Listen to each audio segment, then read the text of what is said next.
Bago po natin basahin ang text this morning, tayo po ay manalangin. Pag-pray po natin si Pastor Ricky Estancia. At pag-pray din natin ang mensahe ng Panginoon sa umagang ito. Let us pray. Purihin ka, Amang Banal. Salamat po sa araw na ito. Narito kami upang sumamba at magpasalamat sa iyo at makinig sa iyong mga salita. Panginoon, ano man po ang aming mapapainggan ngayon, basbasan mo po ito na maging kalakasang espiritual ng bawat isa sa amin, maging liwanag sa bawat isa sa amin, maging gabay namin sa buhay, upang ang paglilingkod namin sa iyo ay higit pa naming mapasigla at higit pa naming mapagyaman, Panginoon. Lord, ikubli mo po ako sa iyong likuran at ikaw po ang mangusap sa bawat isa sa amin. Sa oras ding ito, itinataas namin sa iyo si Pastor Ricky Estancia. Panginoon, ikaw nakakabatid sa kanyang kalagayan. Walang imposible sa iyo, Panginoon. Ikaw ang Diyos ng himala, ikaw ang Diyos na nagpapagaling. Dalangin po namin, Panginoon, ang pagkilos mo sa kanyang buhay.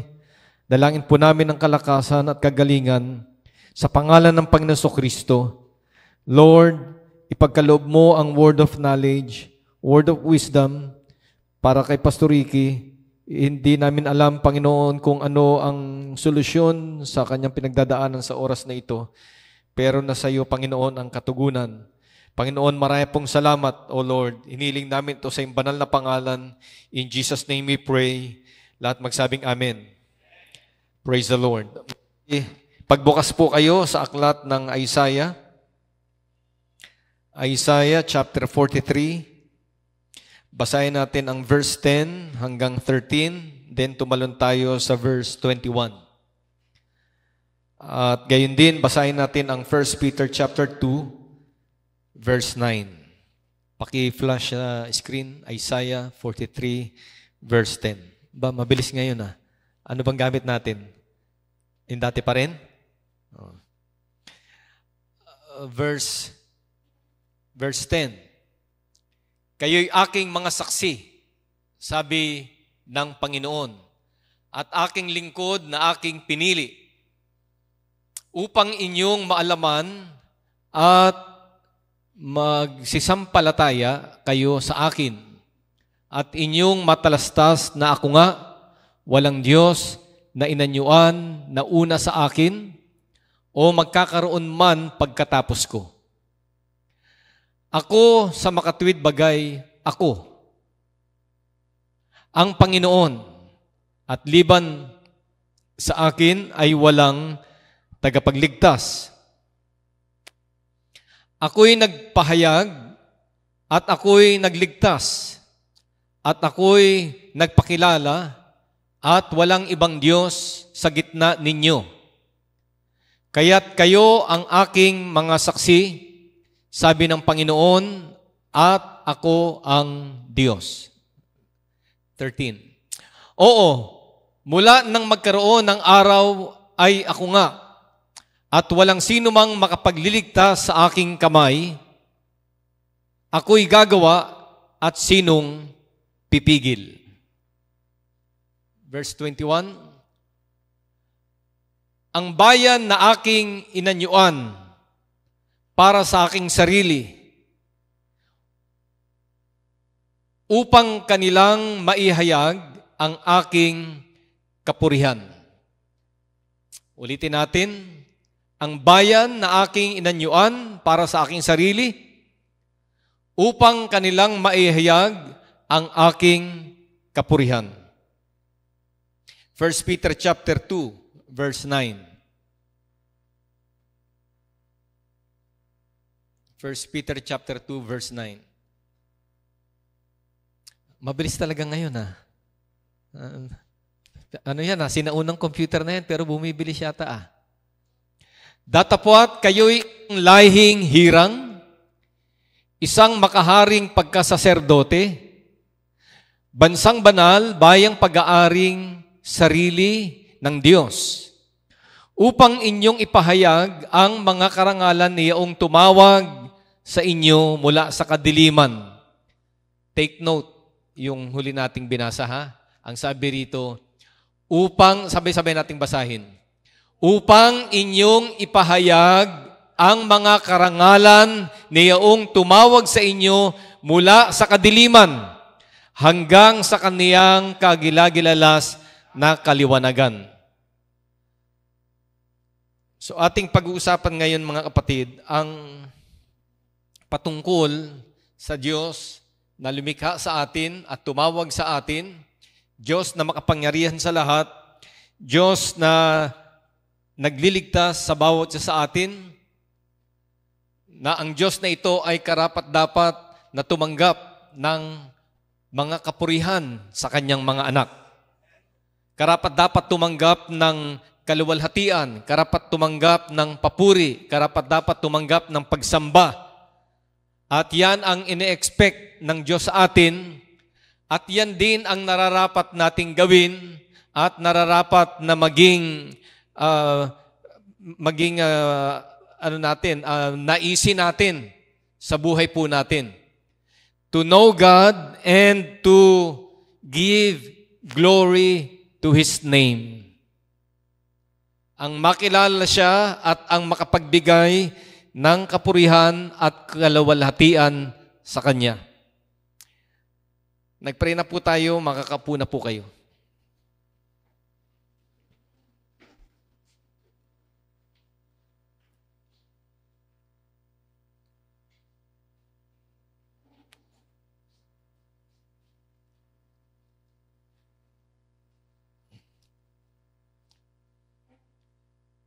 Ang una, pangalawa, at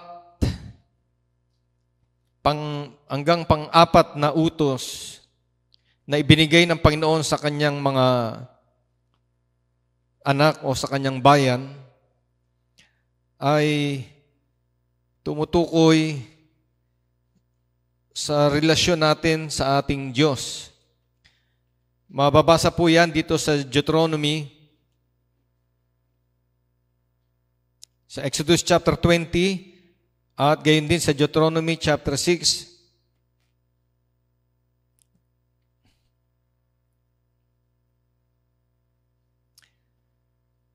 Now this is the commandment, the statutes, and the judgment which the Lord your God has commanded me to teach you, that you might do them in the land where you are going over to possess it. So si Moses ay nagsasalita at sinabi niya sa kanyang mga kababayan, sa kanyang mga kapatid, ito ang utos na ibinigay ng Panginoon na dapat ninyong sundin.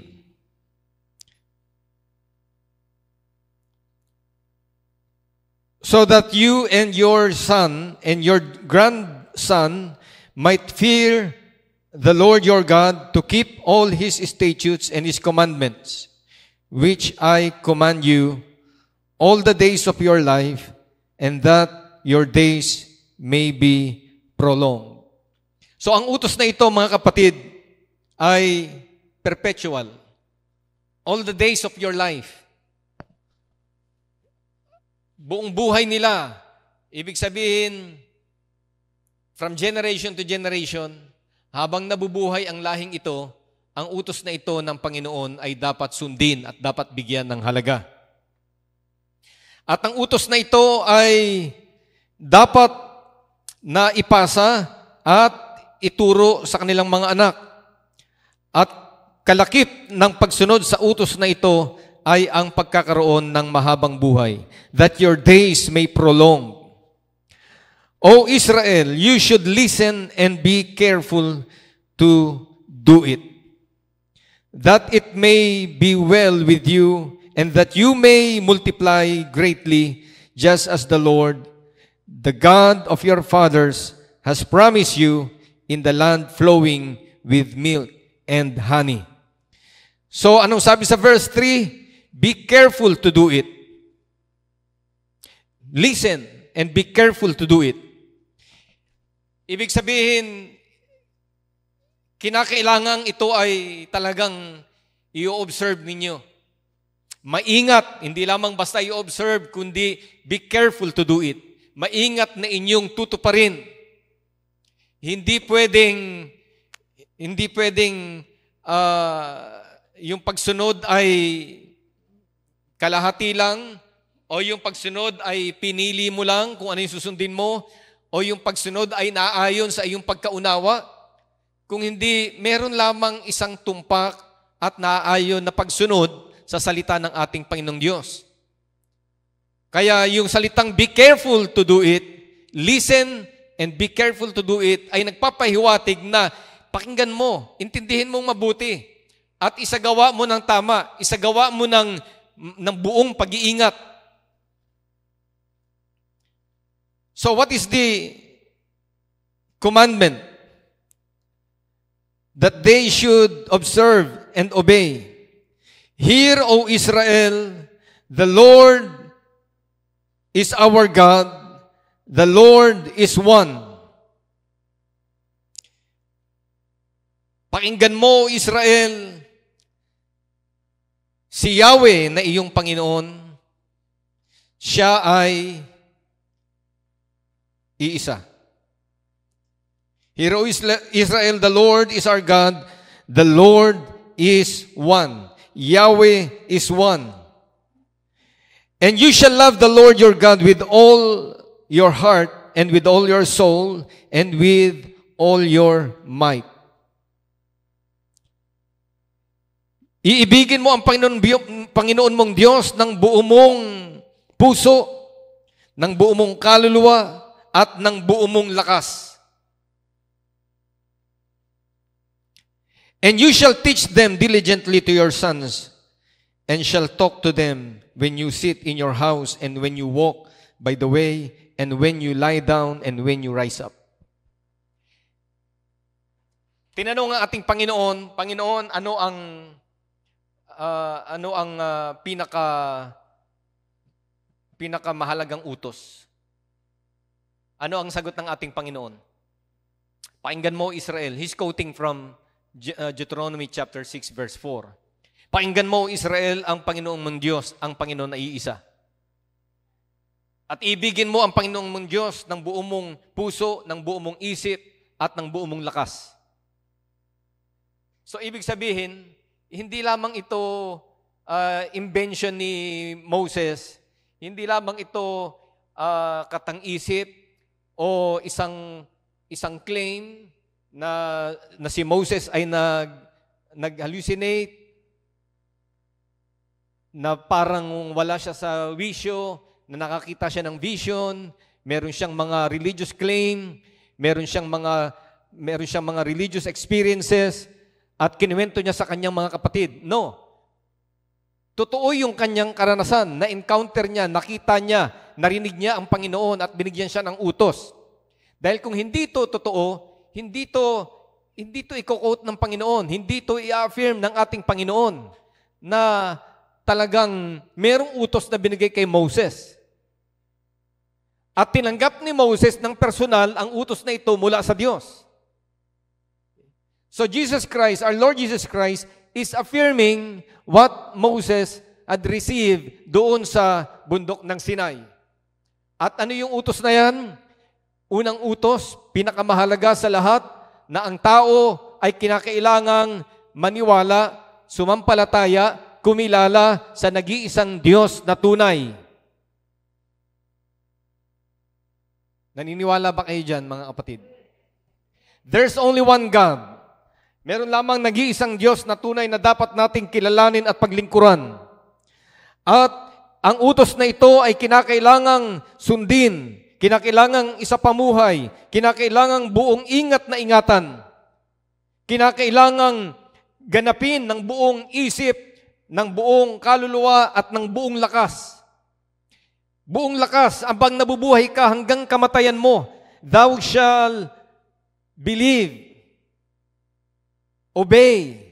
Kanino? Doon sa nag-iisang Diyos na tunay na ipinakilala sa kanila. Now, dito sa Exodus chapter 20, the same narrative, the same commandments ang binigay sa kanila, Pero basahin lamang natin dahil meron po tayong bibigyan ng diin po dito. Exodus chapter 20.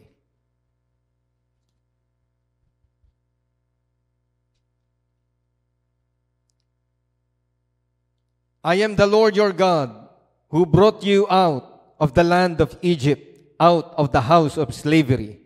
You shall have no other gods before me. You shall not make yourself an idol or any likeness of what is in heaven above or on the earth beneath or in the water under the earth. You shall not worship them or serve them. For I, Yahweh your God, the Lord your God, am a jealous God, visiting the iniquity of the fathers on the children, on the third and fourth generation of those who hate me, but showing loving kindness to those, or to those who love me and keep my commandments. You shall not take the name of the Lord your God in vain. For the Lord will not leave him unpunished who takes his name in vain. So bukod sa utos na kilalanin mo ang Panginoon mong Diyos, na siya'y nag-iisa, na siyang may likha ng langit at lupa, inelaborate dito sa Exodus chapter 20 na yung nag-iisang Diyos na yan ay kinakailangang i-honor mo, igalang mo, huwag mong lalapastanganin, ni huwag mong sasambitin ang kanyang pangalan sa walang kabuluhan.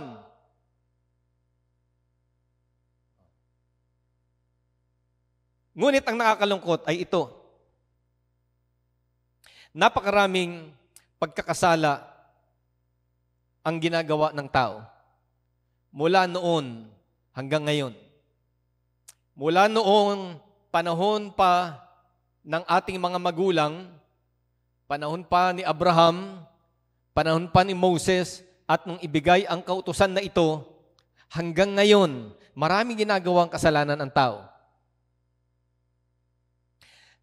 Ang ilan ay matindi, ang ilan naman ay sabihin na nating lesser yung kasamaan, yung pagkagawa ng pagkakasala. Okay. Pero isa sa pinakamatinding kasalanan na nagagawa ng tao is to blaspheme the name of the Lord. Yung lapastanganin, yung magsalita ng laban, yung hamakin yung pangalan ng ating Panginoong Diyos. Hindi lamang yung mga makasalanan ang nakagawa ng kasalanan na ito, they blaspheme the name of the Lord. Even His own people, even His own elect, some of them, or many of them, they blaspheme the name of the Lord. Na siyang isa sa kinapupuutan ng Panginoon. At paglapastangan doon sa unang utos. What is the first commandment? Hear ye Israel, the Lord our God, the Lord is one. Ang tanong, paano ba nalalapastangan ang pangalan ng ating Panginoong Diyos? Paano nabablaspheme ang pangalan ng ating Panginoon? And be careful. Maaring unaware po tayo or out of ignorance we're guilty of blasphemy. Na tayo ay nakakapamusong o nalalapastangan natin ang pangalan ng ating Panginoong Diyos. Kasi lingid sa ating kaalaman, ang blasphemy ng meaning ay speaking against.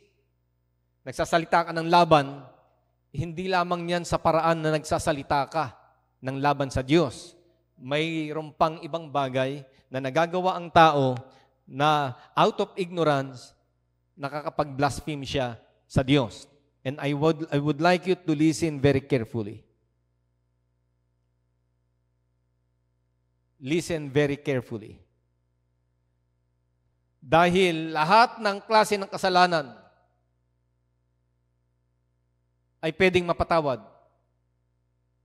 Pero merong isang kasalanan sa Bible na once you commit that sin, that is unpardonable. Okay. Yan ang mabasa po natin mga kapatid sa Matthew chapter 12 verse 31. Paki-flash Matthew chapter 12 verse 31.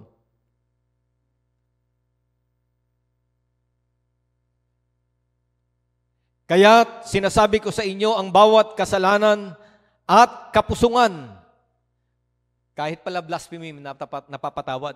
Bawat kasalanan at kapusungan.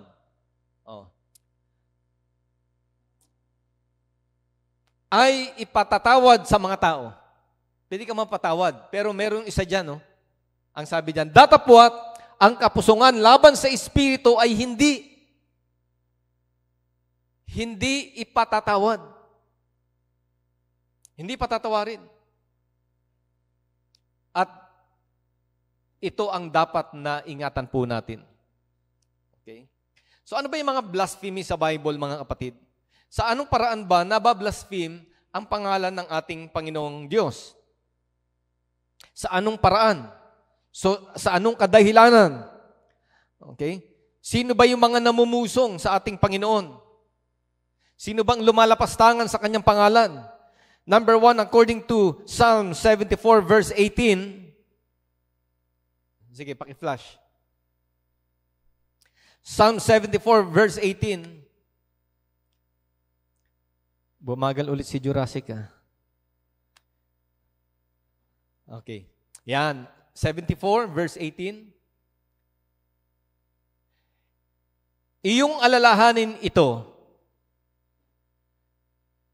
na nang duwahagi ang kaaway, o Panginoon, at nilipastangan ng mangmang na bayan ang iyong pangalan.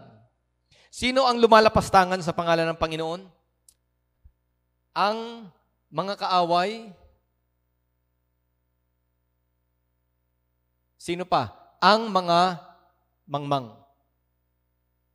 They blaspheme the name of the Lord. Ano ang sabi sa atin ng Psalms?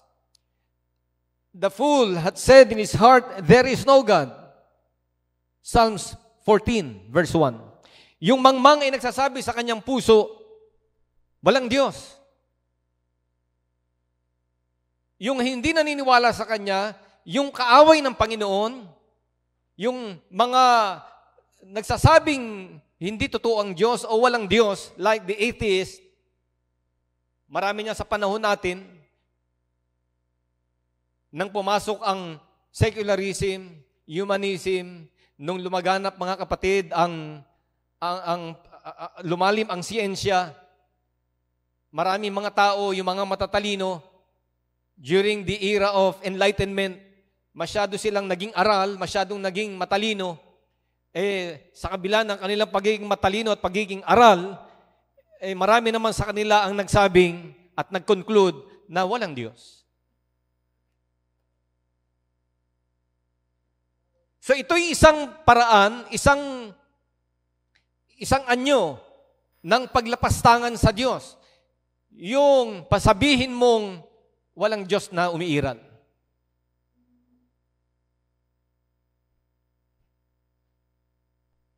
So sino yung nagbablaspheme? Yung kaaway at yung mangmang. They blaspheme the name of the Lord. Sino pa ang nagbablaspheme sa Panginoon? Those who oppose the message. Yung nag-o-oppose sa mensahe, yung nag-o-oppose sa salita ng Panginoon, sumasalungat o kine-question mo yung salita ng Panginoon, like in Acts chapter 18 verse 6. Acts 18 verse 6. At nang sila'y magsitutol, sino yung nagsitutol dyan? Yung ayaw maniwala sa Salita ng Panginoon. At nung sila'y magsitutol at magsipamusong, ay ipinagpag niya ang kaniyang kasuotan at sa kanila'y sinabi, ang inyong dugo'y sumainyong sariling mga ulo, ako'y malinis, buhat ngayoy paroroon ako sa mga hintil. Ang sasalita niya si Paul. Kasi si Paul, nagdala ng mabuting balita, di ba? Sa mga Hudyo. At tinutulan siya. Kinwestiyon. Hindi sila naniwala sa mensaheng dala-dala ni Paul. At sila'y namusong. Nagsitutol at namusong. Nagsalita sila ng laban. Hindi totoo yan. Hindi kami naniniwala dyan. Kaya ano sabi ni Paul? Nagpagpag siya ng kanyang kasuotan. Ibig sabihin nun, ginawa ko na ang aking papel. Sinabi ko na sa inyo kung ano yung totoo. Kung ano ang mensahe ng Diyos.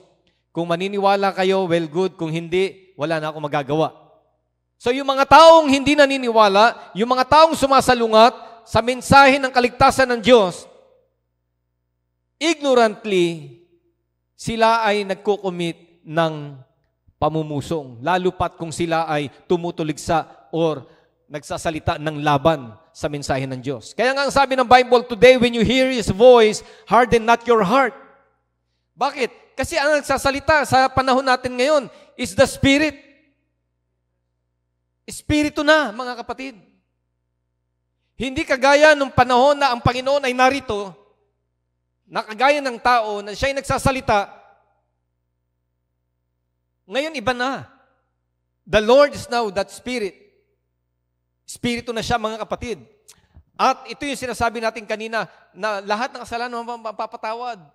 Kahit pati yung pamumusong mo sa anak, pwede yan mapatawad. Pero kapag Espiritu na pag sa Espiritu ka na namusong, there's no more sacrifice or forgiveness of sin. Mabigat yun.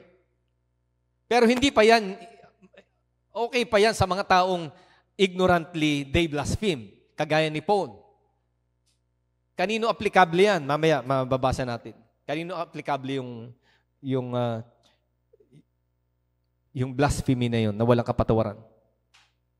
So those who oppose the gospel or opposing the message are guilty of blasphemy. Okay? Paano pa nagagawa yung pamumusong? According to Ezekiel chapter 20 verse 27. Ezekiel chapter 20 verse 27. Kaya't anak ng tao, salitain mo sa sangbahayan ni Israel at sabihin mo sa kanila, ganito ang sabi ng Panginoong Diyos, sa ganito may nilapastangan ako ng inyong mga magulang. Ang kinakausap dyan yung bayan ng Diyos, yung Israel. Sa ganito, nilapastangan ako ng inyong mga magulang. Nag-blaspheme sila sa akin sa pamamagitan nito o sa ganitong dahilan. Ano yun? Sa ganito'y may nilapastangan ako ng inyong mga magulang sa kanilang pagsalansang laban sa akin. Ano ba yung pagsalansang? May knowledge ka na. Binigay na sa iyo yung kautusan. Di ba? Sa bayan ng Diyos, binigay sa kanila yung 10 utos. Ibinigay sa kanila ang tipan, ibinigay sa kanila ang mga alituntunin. Pero anong ginawa nila? They blaspheme God by not obeying the words of the Lord.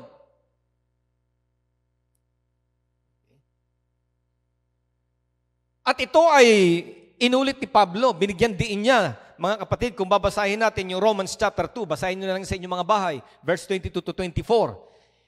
Yung pagpapaalala ni Pablo doon sa mga Kristiyano na ikaw na, basahin na nga lang natin para sa maganda. Romans chapter 2.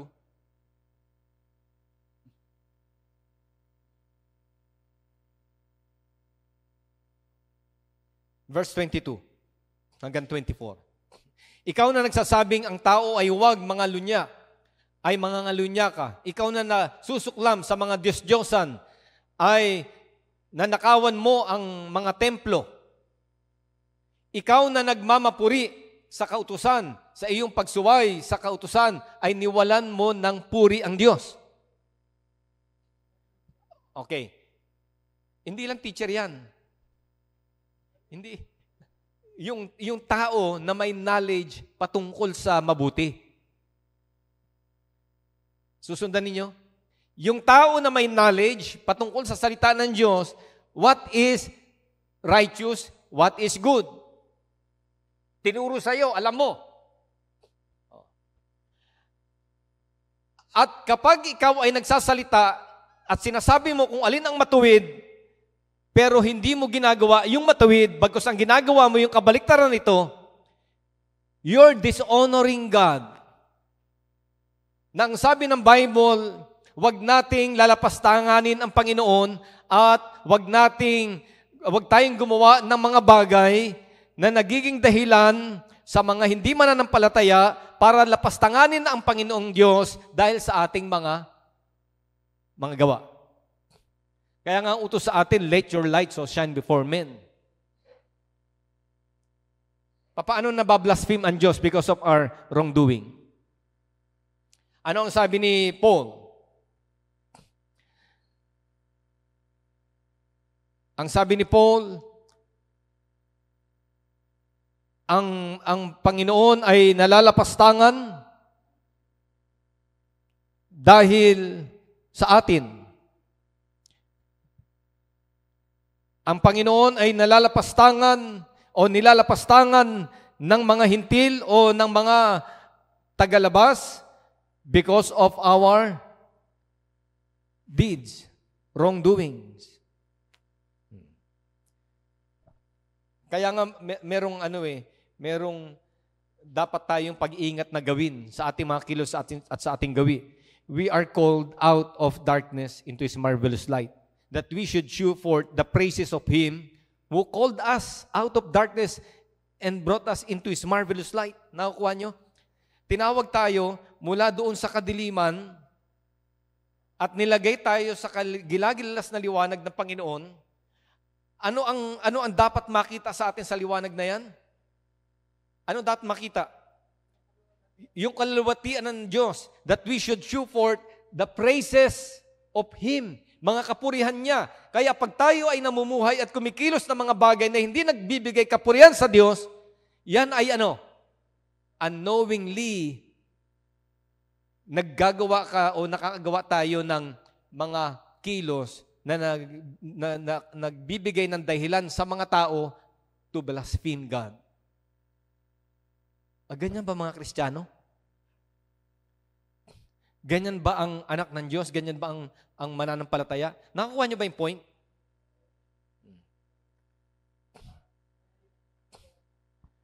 First Timothy chapter 6 verse 1. First Timothy chapter 6 verse 1.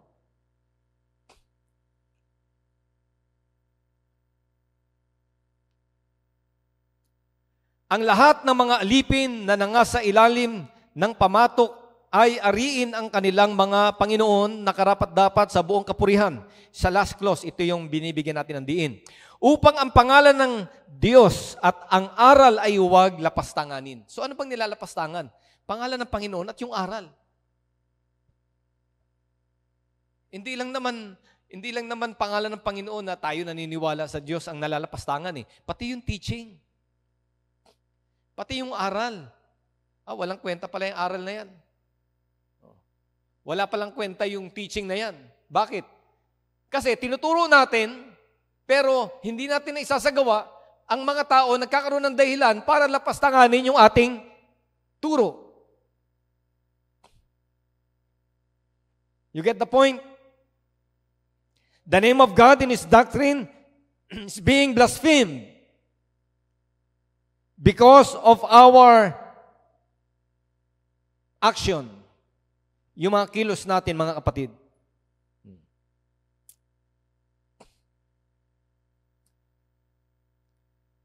So, paano binablaspheme ang pangalan ng ating Panginoon? o papaano na isasagawa pa ang blasphemy. Okay? If you will read Revelation chapter 13 verse 6, nabablaspheme lahat ng bagay na may kaugnayan sa Diyos. In Revelation chapter 13 verse 6,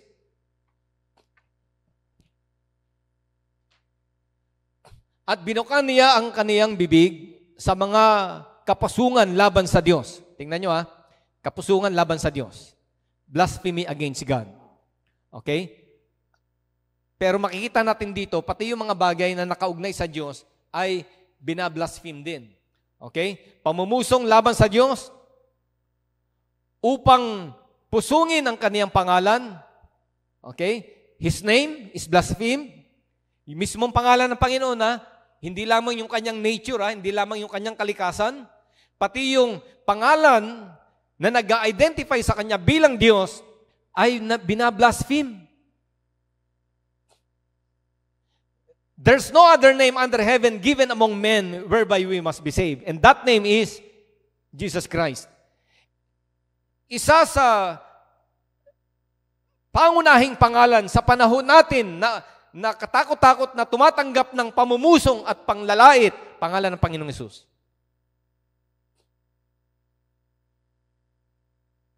Nilalapastangan ng mga atheist, nilalapastangan ng LGBT community, nilalapastangan ng mga artist, kung ano-anong mga imahe ang ikinakapit nila, ipinoportray nila ang Panginoon na ganun. Nilalapastangan ng mga kabataan, ginagawa nilang expression, nilalapastangan ng mga tao na nagkikwentuhan sila at ginagamit nila ang pangalan ng Panginoon for the sake of katatawanan. Sa panahon natin, marami tayong naririnig na ganyan, they blaspheme the name of the Lord. At minsan tayo nagbibiruan, may mga, lalo na pag nagsama-sama yung ilang mga kabataan, nagkikwentuhan sila, nagbibiruan sila, may nabasa silang joke, may nabasa sila sa social media na mga nakakatawang bagay na ang pinagtatawanan doon ay ang pangalan ng Panginoon. Sa Bible nga, sa Lumang Tipan, ayaw nilang banggitin yung pangalang Yahweh. Yung pangalan na tetragrammaton sa Hebrew na YHWH.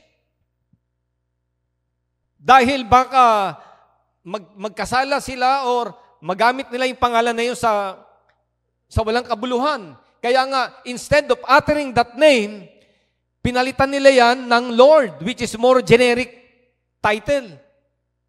Instead of saying the name Yahweh, kaya mababasa nyo sa Bible, pag nagbasa kayo ng English version, makikita nyo Lord, L-O-R-D, na capital letter.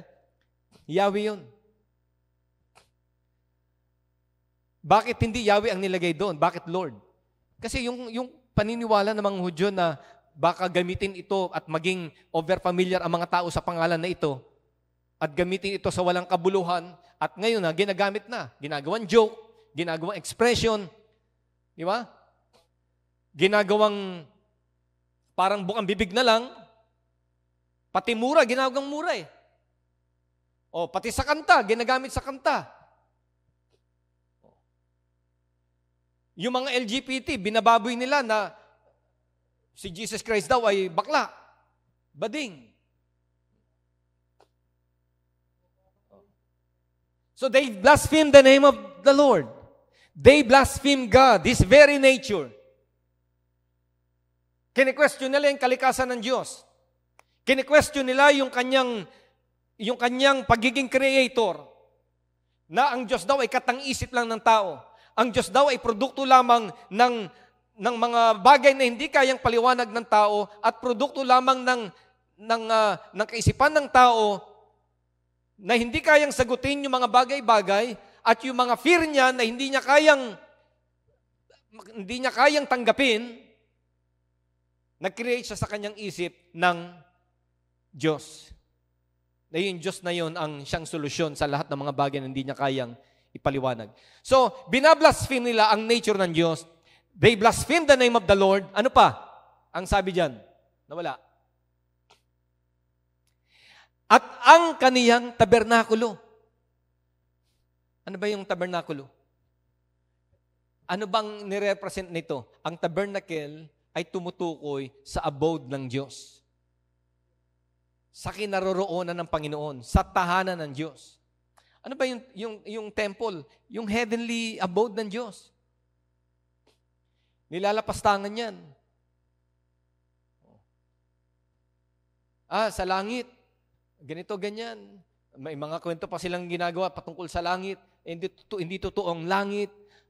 Kung totoo man ang langit, sa langit ay walang kasiyahan doon, panay malungkot doon. Sa langit wala ng beer.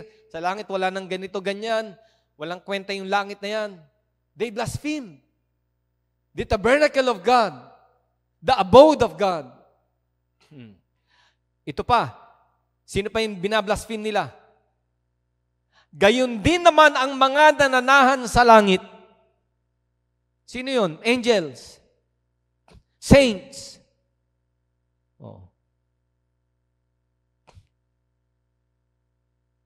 Yung mga Old Testament saints, yung mga New Testament saints, nilalapastangan nila. At sa panahon po natin, mga kapatid, hindi tayo ignorante sa mga bagay na ito. Ang blasphemy ngayon, parang parang katatawanan na lang, parang tanggap na sa ating panahon.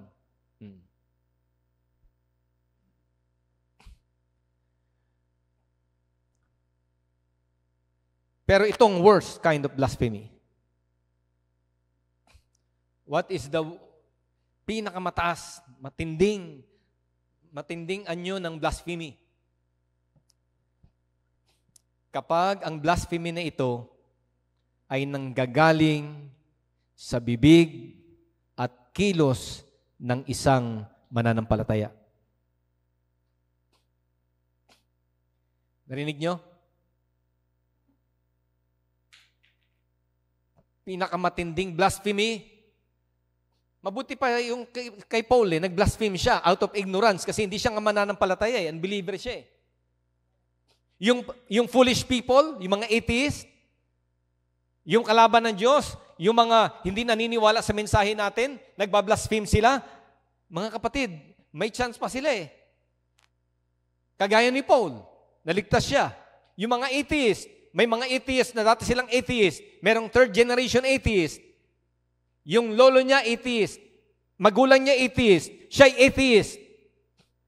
Pero nung siya'y nagkaedad na-convert siya. Naniwala siya na merong Diyos. Si Garty, mababasa niyo yung mga testimony, may mga libro siya na sinulat, matalino siyang tao. Yung mga ganun tao na nagbablaspheme out of ignorance or dala ng kanilang kawalan ng paniniwala o dala ng kanilang religious background, ay may pagkakataon pa sila eh. Pero yung blasphemy na mismong lalabas sa bibig ng minsan ng naliwanagan, nakakilala ng kabutihan ng Diyos, nakarinig ng mabuting balita, naglilingkod sa ating Panginoon, at sila'y nagsalita ng laban sa Diyos. Mabigat yun, mga kapatid. Mabigat yun. At tandaan natin ang blasphemy ay hindi lamang sa pamagitan ng pag-a-utter ng words. Merong blasphemy na sa iyong mga kilos, you're guilty of blasphemy. At yun yung dapat nating iwasan at dapat nating ingatan bilang anak ng Diyos. Di ba? Old Testament, your father blasphemed my name because of their trespasses. Pagsalansang. Kaya meron tayong tinatawag sa Bible na yung sin unto death. Sin unto death. At meron namang kasalanang hindi ikamamatay. Yung pardonable or forgivable sin. Lahat po tayo, mga tao pa. Di ba? kahit tayo mga mananampalataya na, tayo ay tinubos ng ating Panginoon, pero narito pa rin tayo sa lupa. Tao pa rin tayo. Ngayon, meron tayong kahinaan. Meron tayong mga weaknesses. Meron tayong mga impulses. Na sometimes, out of weaknesses, out of mga natin, yung impulse natin, yung mga bugso, yung mga pabigla-bigla, di ba? Minsan nakakasala tayo. Di ba? Halimbawa,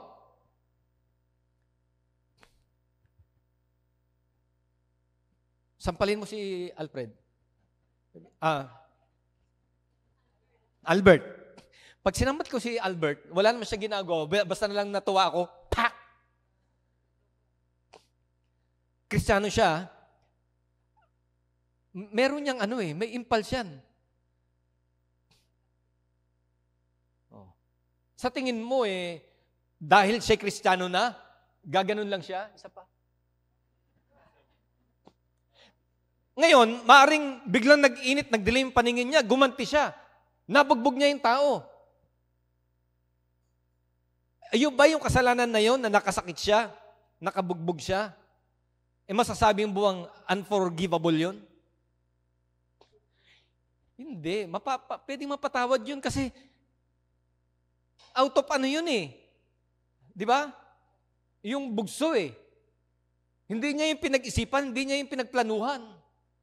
Dala ng kahinaan or dala ng kanyang pagiging tao, kahit sino naman aso nga maapakan mo, kakagating ka Di ba? Langgam nga pumunta ka sa teritoryo niya, kakagating ka Ba't ka kinagat? Hindi kayo nagkaintindihan, hindi ka nagpaalam. Diba? Merong tao, halimbawa, gutom na gutom siya. Gutom na gutom. Nakakita siya ng pagkain dyan. Pagkain.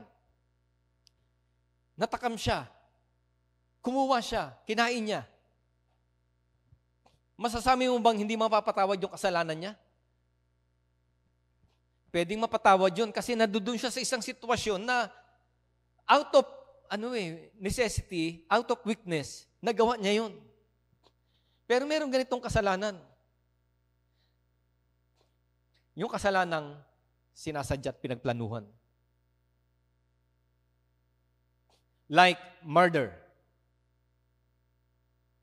Diba? Tatambangan ko ito. Punong-puno ka ng galit. Yung puot, di ba? Galit. Bitterness. Ginawan ka ng masama. Tapos pinagplanuhan mo. Tapos pinatay mo. Murder yun. Pero kung mananampalataya ka, di ba? Hahantong ka ba sa ganun? Pwede kang humantong sa ganun kapag mananampalataya ka at minagnify mo yung bitterness na yun sa isip at sa puso mo at inasetsyapwera mo na yung salita ng Diyos na nagbibigay sa iyo ng konsensya, na nagpapaalala sa iyo, that is wrong. Okay? Kaya yung sinasabi ng Hebrews, it is a fearful thing, di ba? Nakakatakot na mahulog sa kamay ng Diyos. Nakakatakot yun. Paano tayo mahulog sa kamay ng Diyos? Kung sa kamay ng Diyos, sa kanyang pag-iingat, hindi tayo mahuhulog. Ikaw ang nagpapatihulog. Ikaw ang bumibitaw. Okay? Alam mo kung alin ang tama at alin ang masama. Ikaw ang magpapasya. Ikaw ang gagawa. Salamat kapag ikaw ay napapaalalahanan, di ba? Alam mo mali. Okay? Pero ang mahirap, alam mong mali, ginawa mo, okay pa yon. Pero ang mahirap kapag inulit-ulit mo, ang mahirap niyan mga kapatid, yung sinasabi sa Bible na siniruhan, seared with hot iron, hanggang sa mamanhid ka na. At pag naging manhid ka na, parang wala na yung konsensya. At kapag wala na yung konsensya, wala na nagko-convict sa'yo, at ang nagko-convict is the Holy Spirit. Meron sinasabi sa Bible, don't grieve the Holy Spirit. Huwag mong pipigatiin. Kasi once na pigati yan, sino pa magko-convict sa'yo? Wala na. Oh. So isa yon mga kapatid. Pero itong matinding blasphemy, yung falling away from the truth. Na sinasabi ng Bible, sa huling araw, many shall depart from the faith. Lalayo sa pananampalataya, tatalikod sa matuwid na aral, at ito'y isang matinding uri ng blasphemy. Bakit dapat nating marinig ito? At dapat nating unawaing mabuti? Kasi marami tayong mapapainggan ngayon, maririnig sa social media, na mga aral na matuwid, na binaluktot, at ito'y matinding kapusungan sa Diyos. Sabihin mo ba namang si Yahweh, pangalan ng Diyos yun na hindi nga binabanggit ng mga Hudyo? Sabihin mong si Yahweh ay Diyos ng kadiliman? It is a blasphemy. Sabihin mong si Yahweh ay magnanakaw? Baka ma-encounter niya sa social media, binababalaan ko na kayo, mga kapatid. Sabihin mong si Yahweh ay mamamatay tao? Si Yahweh ay sinungaling? Gaano katinding pamumuso yun? At sasabihin nilang si Yahweh at si Elyon ay magkaiba? Saan mo nabasa yun? Matinding pamamusong yun, mga kapatid. At naririnig natin yan sa mga ngaral. Naririnig natin yan sa mga religious leader, mga maimpluwensyang tao sa reliyon. It is blasphemy.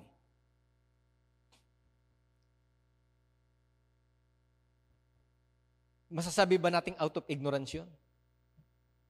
Hindi. Kaya lang, dahil pinaghiwalay nila, pinarami nila yung Diyos nabasa natin Walang ibang Diyos liban sa akin, di ba? Isaiah, yung binasa natin kanina, Isaiah chapter 43. Walang ibang Diyos liban sa akin. Walang inanyuan, wala akong kagaya. Balikan natin.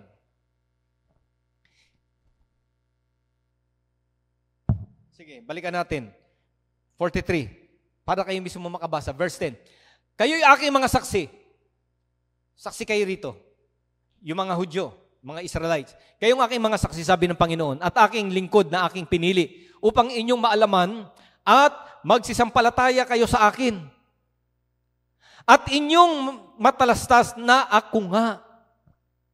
Dapat maintindihan nyo, ako nga. Walang Diyos na inanyuan na una sa akin. Kung iba yung Yahweh, iba pa yung Elyon, dalawa na yun. Matindi pa roon. Hindi lamang dalawa daw, marami pa. Nag-blaspheme ka sa very nature ng Diyos that God is one. Kaya nga binasa natin, pakinggan mo Israel, si Yahweh ang Panginoon Diyos, iisa lang. Hindi sila marami. Ayan din na sinasabi dyan, mga kapatid, walang Diyos na inanyuan na una sa akin o magkakaroon man pagkatapos ko. 11. Ako, sa makatuwid bagay ako, ang Panginoon, at liban sa akin ay walang tagapagligtas. Tuloy.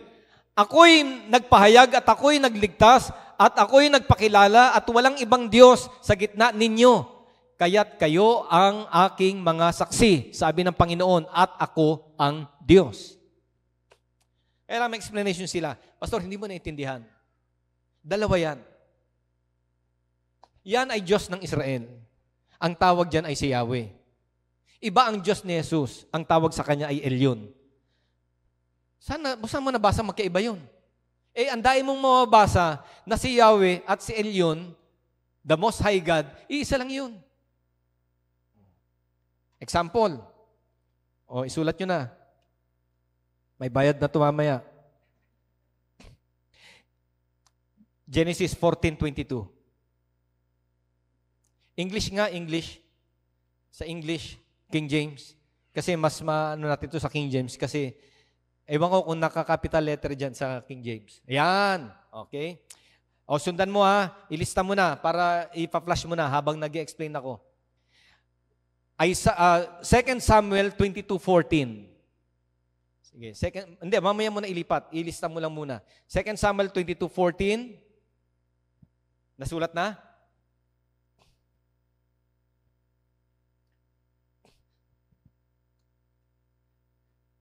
Okay, sige, basahin natin. Si Abraham ito ha.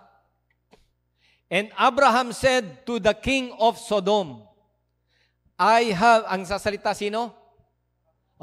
I have lift up mine hand unto Yahweh.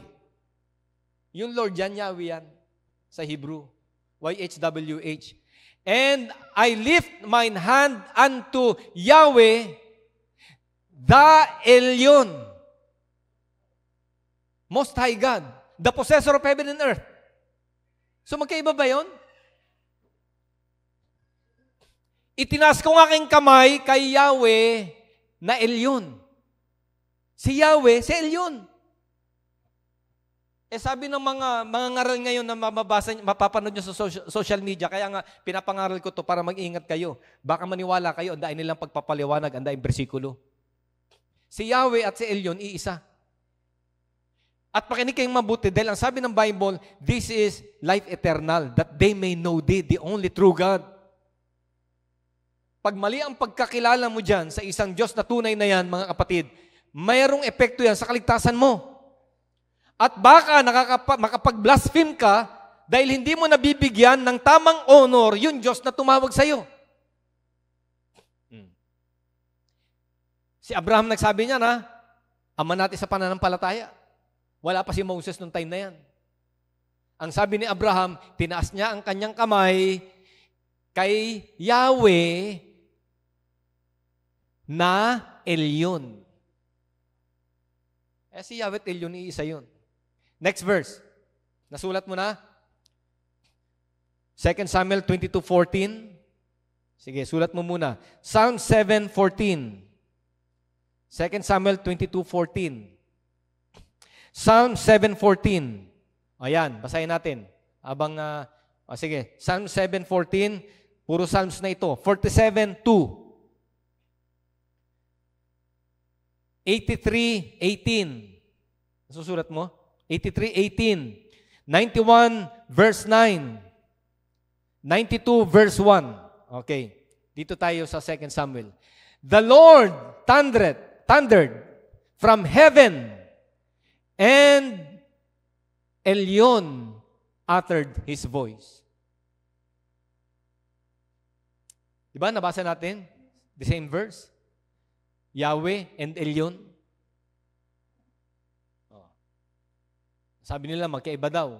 Okay, next verse. Sa Psalms. Behold, he travaileth with iniquity, and hath conceived mischief, and brought forth falsehood. Ayun ba yun? 17. 17.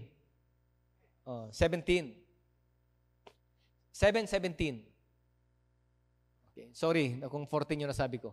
I will praise Yahweh according to His righteousness, and will sing praise to the name Elyon.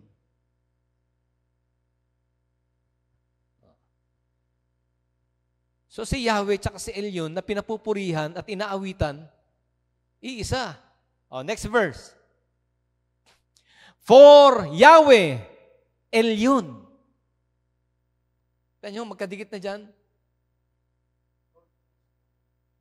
Yung Lord, si Yahweh, nakakadikit yung Most High. Actually, it is a descriptive name. Ano bang tawag sa name na, Sister Dorisa, yung pangalan ng tao mismo? Anong tawag dyan? Proper name? Proper noun? Proper noun, name ng tao, di ba? Pero merong mga description na ibinibigay or ikinakapit sa isang pangalan. Adjective. Teacher din pala si Traceli. So itong Most High is actually describing what kind of God is Yahweh. Huwag natin pag-iwalayin yun, mga kapatid. The Lord Most High, Yahweh Elyon.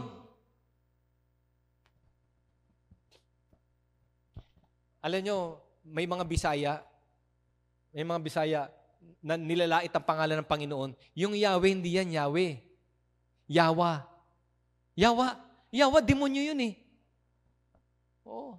Naalala nyo nung, I think, it was 1992, merong isang mangangaral na sabi niya, nasa kanya daw ang Diyos at kahit sunugin daw siya, hindi siya masusunog. Oh. Nung una, binusan siya ng gas, Yahweh siya ng Yahweh. Nung nag-aapoy na, Yawa! Siguro, may init na, hindi na kaya, patay. May mga taong nilalapastangan ang pangalan ng Panginoon. At ang masaklap nito, mangangaral mismo. Next verse. That men may know that thou, whose name alone, Yahweh. Jehovah yan. Okay? Jehovah, Yahweh is the same. Okay? Your name alone, Yahweh, Elyon, over all the earth. Yung pangalan mong Yahweh ay Most High. Okay? Pag sinabing Most High, wala nang hihigit pa ron. Tama si Calyonso, superlative. Next verse. Meron pa? 91:9. Because thou hast made Yahweh my refuge, Elyon thy habitation. Ano ba pinagkaiba ng refuge sa habitation? Maaring magkaiba yung kanyang meaning, pero ang ibig sabihin lang yan, kanlungan. A place. Oh, kung si Yahweh ay yung kanlungan o saklolo, lugar na kung saan, kumbaga ay evacuation center. Pag panahon ng kagipitan at panahon ng problema, si Yahweh ang ating evacuation center. Oh. Yung Most High ay habitation natin. Oh, tirahan natin. Next verse. O, last verse. It is a good thing to give thanks unto Yahweh and sing praises unto the name Elyon. There's only one God. At ito, hindi pangunahing aral ng UPC. Huwag tayong magmalaki na pangunahing aral natin ito. Hindi ito pangunahing aral ng UPC. Pangunahing aral to ng mga anak ng Diyos, ng mga lingkod ng Diyos, sa bagong tipan at maging sa lumang tipan. There's only one God. There's only one Savior. There's only one Lord na dapat nating kilalanin at paglingkuran. At kung ikaw ay tunay na sumasampalataya sa nag-iisang Diyos, lahat ng ikikilos mo, lahat ng lalabas sa iyong bibig, lahat ng iyong pamumuhay, o anuman ang iyong mga gagawin, ay dapat magbigay ng kapurihan sa nag-iisang pangalan na yan, mga kapatid. Dahil tinawag tayo to give praises and honor and worship to that only one true God. Tinawag tayo para magbigay ng kapurihan sa Kanya. Tinawag tayo para magliwanag. Tinawag tayo para parangalan siya, mga kapatid. At sa pamagitan ng buhay natin ay mabigyan ng kapurihan at kaluwalhatian ng Diyos. At sa pamagitan ng buhay natin, pupurihin ng ibang tao, maging ng mga wala sa atin, mga hindi natin kasama, pupurihin ang Diyos na pinaglilingkuran natin dahil nagbibigay tayo ng kaluwalhatian, dangal sa ating Panginoong Diyos. This is life eternal. Tanungin mo yung sarili mo, yung salita ko ba ay nakapagbibigay kapurihan sa Diyos? Yung akin bang kilos, yung akin bang lifestyle? Yung akin bang gawi? Yung akin bang mga paniniwala ay nagpapakita ng kapurihan ng Diyos? Nagpapakita ng respeto sa Kanya? Nagpapakita ng galang sa Kanya? O nagpapakita lang tayo na parang may galang sa Diyos? Parang may galang sa Diyos. Lalo na pag araw ng linggo, no? Maayos ang damit. Parang kang magalang sa Diyos, ah. Para kang ano, ah, parang totoo.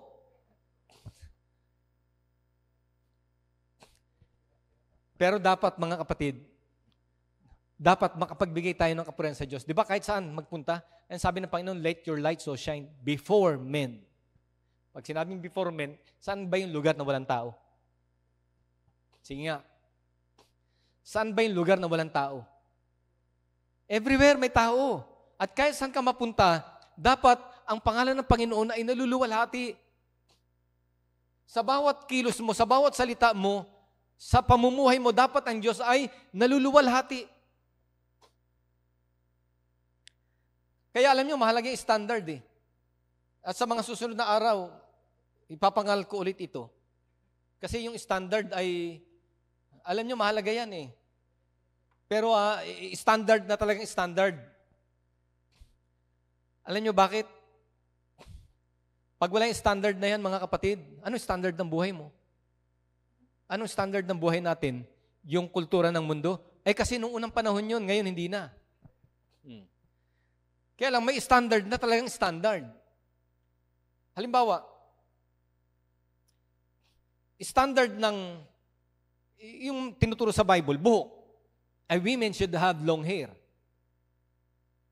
Long hair. Huwag natin pagdebatihan kung gaano kahaba yan. Basta mahaba, define long. The standard is long hair. Di ba? Nagbibigay distinction sa lalaki at babae, according to the Bible, yung lalaki may mixing buhok. Oh. Common sense. Ano yung maiksing buhok sa lalaki?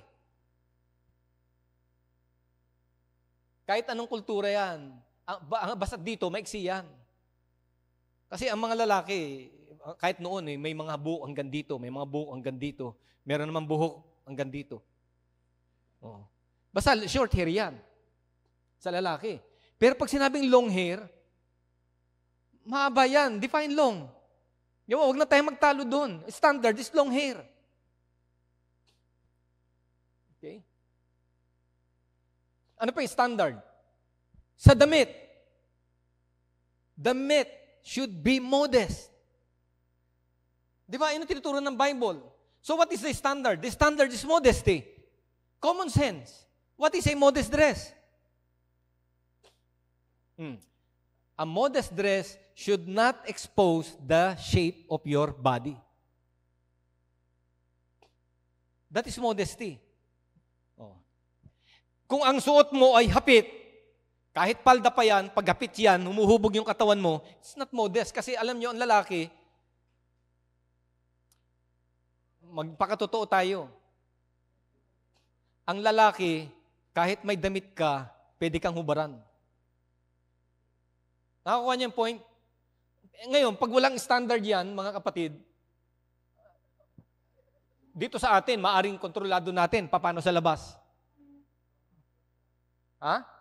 Mahaba palda mo, hapit naman ang suot mo, hubog ng katawan mo, kita, o mahaba palda mo, hanggang dito naman yung slit, pag umupo ka, kita pa rin legs mo. Eh, ang lalaki doon nasisilaw sa legs eh.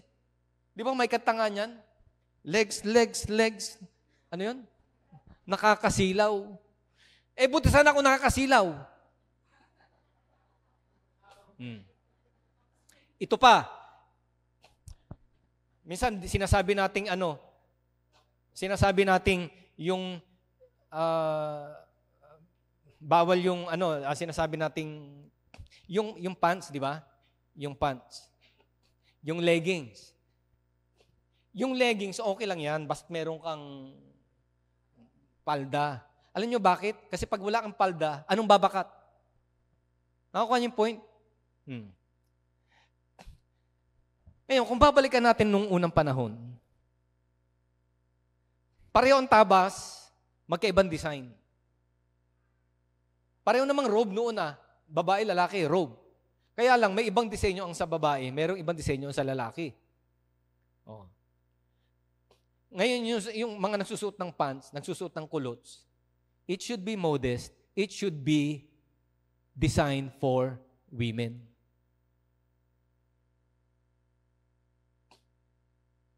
Hindi mo susuotin yung tabas o yung disenyo na angkop para sa lalaki. Okay? Nakuha niyo yung point? Oh. Pero, ano yung feminine look? Much more feminine look. Ano yung much more feminine look? I'm sorry gamitin ko si Mrs. na modelo ng Shein. Tayo Pastor Nisa. Tayo. Itong modelo ng Shein eh. Oh. Alika. Ayan. Tumataba ako. Alam niyo mga kapatid, ang damit ng babae should be modest. And it should be more, dapat more feminine look yung damit ng babae. So, kagaya nito. Kagaya niyan. Ayan, mga ganyang damit. Ayan, mga suot nyo. Diba? Okay, thank you. Merong advertisement, fee. Kailangan hindi nakikita yung ano tawag dyan? Cleavage. Hindi dapat nakikita yung dibdib. Hindi dapat nakikita yung kilikili nyo.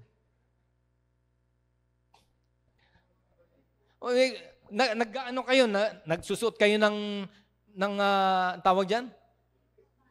Mamaya, lalaki. Nagsusuot kayo ng sleeveless. Parang pamalo ng palo-palo ng damit yung braso. Tapos, tataas ang kamay, kita yung kilikili. Sa tingin niyo nagiging modest?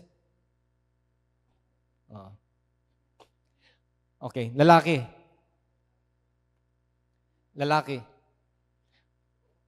Huwag nating gayahin yung sa sanlibutan na nagsusuot tayo ng hapit na pantalon. Hapit na pantalon. Okay lang humapit dito yan. Huwag niyong paabutin yung hapit dito. Minsan may mga Christians na ginagaya nagsuot pa ng pantalon hanggang dito naman. Di ba yung nauso yan Anong tawag dyan suot na yan? Low waist. Kita na yung underwear. Tapos pag lumakad talagang ganun-ganun pa. Paano ka magiging blessing? Ganyan ang suot mo. Pupunta ka sa altar ngayon, tutuwad kang ganun. Pipray ka. Naka-low waist ka. Nakuha niyo yung point? Ngayon sabihin natin, hindi mahalaga yan. Ang Diyos hindi tumitingin sa puso. Nabablaspheme ang Diyos dahil sa mga gawi at kilos natin, itsura natin.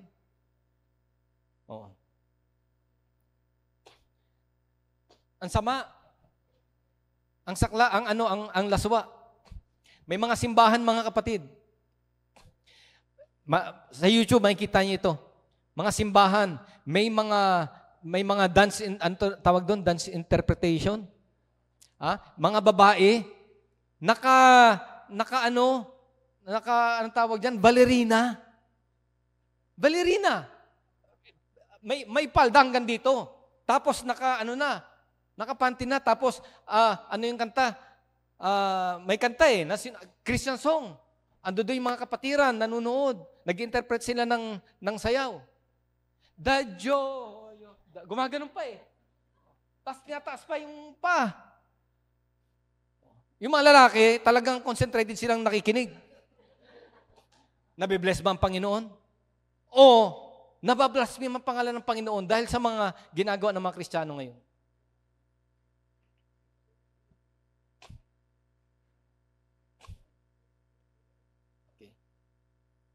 At marami pang mga ginagawa ang mga Kristiyano sa panahon natin ngayon. Christian, Christian. The name itself.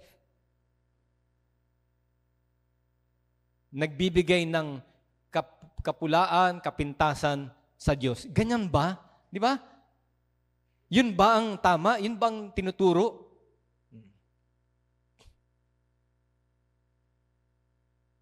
Hindi ka na masyadong elaborate. Ituturo ko yan sa mga susunod.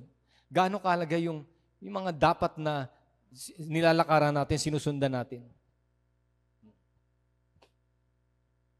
Bakit kinakailangang maging simple tayo sa buhay? Bakit kinakailangang kung anong meron magpasalamat tayo sa Diyos? Hindi natin kinakailangang pumantay sa kung anuman. Di ba? Sa kultura ng mundo. Bakit hindi mahalaga sa atin dapat yun? Bakit? Kasi ang tinuturo sa atin, love not the world, neither the things that are in the world.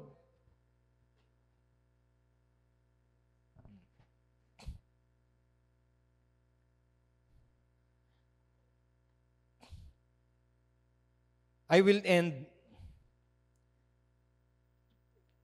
conclude in these reminders sa bawat isa po sa atin, mga kapatid. Tinawag tayo ng Diyos. Minsan na tayong naliwanagan, narinig na natin ang Ebanghelyo, tinuruan na tayo, mga kapatid. Alam natin kung ano ang dahilan ng pagkatawag sa atin, not only to be saved, but to give glory to God. Ang pagkatawag natin, mga kapatid, ay hindi lamang para mag-benefit tayo kung anong meron sa Diyos, anong pagpapala meron sa Diyos, kundi tinawag tayo upang sa pamagitan natin ng liwanag ng buhay natin, ang iba naman ay mahikayat. Yes, sa panahon natin, pinupulaan, binablaspheme ang pangalan ng ating Panginoon. Pero wag nawa tayong makasama doon na nakilala na natin ang Panginoon pagkatapos isa din tayo sa mga taong nagbablaspheme sa Kanya dahil hindi natin siya nabibigyan ng kaluwalhatian at kapurihan sa buhay natin. Hear ye Israel, Yahweh, your God is one. Thou shalt not utter or use the name of the Lord your God in vain. Honor the Lord with your whole heart, mind, and soul. Huwag kang magkaroon ng ibang Diyos. Liban sa Kanya, siya lamang ang nag-iisang Diyos. Huwag mo siyang lalapastanganin. Bigyan mo siya ng dangal, bigyan mo siya ng kaluwalhatian, bigyan mo siya ng kapurihan, bigyan mo siya ng pagsamba sa buhay mo. Sa pamagitan ng iyong salita, sa pamagitan ng iyong kilos, sa pamagitan ng iyong isip, sa pamagitan ng iyong buhay na ipinapamuhay sa mundong ito, maluwalhati at mabigyan ng kapurihan ang Diyos. Tayong lahat ay tumayo, mga kapatid.